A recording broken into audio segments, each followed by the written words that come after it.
코골이란 수면 중 숨구멍 부위를 통과하는 공기가 목젖, 영구개 혹은 혓부리 등을 자극해서 나는 소리를 말합니다. 이러한 코골이는 단순히 타인의 수면을 방해하는 것뿐만 아니라 본인의 신체에도 영향을 주게 되는데요.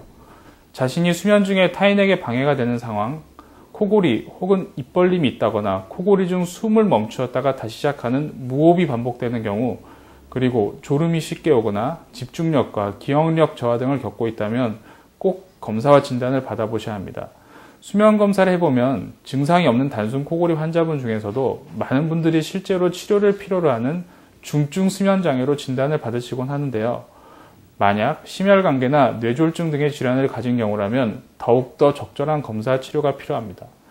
만약 심한 코골이의 경우에도 검사나 치료를 받지 않고 방치하게 된다면 소아의 성장장애, 아데노이드형 얼굴 변화, 만성 두통, 앞서 말한 심혈관계나 뇌졸중, 당뇨병 악화, 발기부전, 생리장애, 조루 등 많은 질환을 악화시키게 됩니다.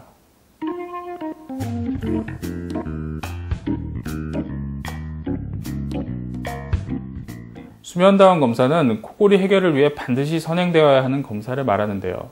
코골이나 수면 무호흡 환자의 객관적인 데이터를 도출해서 보다 나은 치료 결과를 보여주고 있습니다. 수면다원 검사의 과정은 먼저 BMI, 비강내시경, 후두내시경, 알레르기 검사와 같은 기초검사와 면담을 토대로 검사 날짜를 잡고 보통 저녁 8시 이후에 내원하시게 됩니다.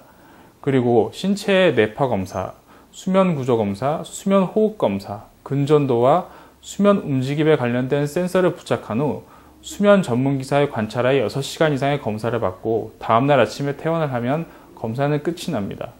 검사 결과가 나오면 결과에 따라 약물 치료나 양압기 처방, 구강내 장치, 각종 수술 방법 등의 치료 방법을 전문의 선생님과 상담을 통해 결정하시면 되는데요.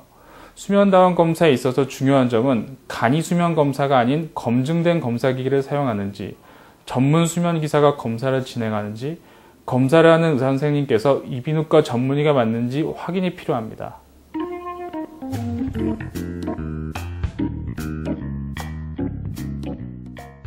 코골이는 꼭 치료받아야 하는 질환입니다. 평소 수면 습관이라고 가만히 두었다가는 자신의 몸을 해치는 병의 근원이 될 수 있으니 심한 코골이를 갖고 계시다면 망설이지 마시고 검사를 받아보시기 바랍니다. 감사합니다.